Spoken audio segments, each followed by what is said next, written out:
What's the meaning of CNN?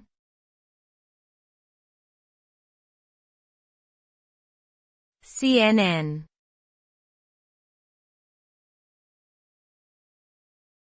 CNN.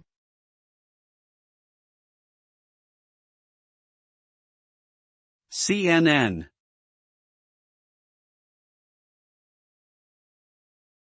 CNN.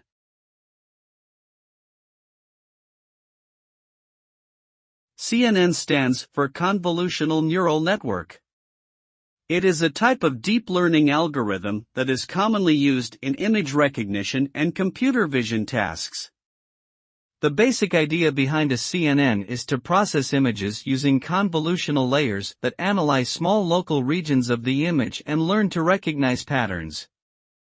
This allows the neural network to identify complex features in an image and make accurate classifications.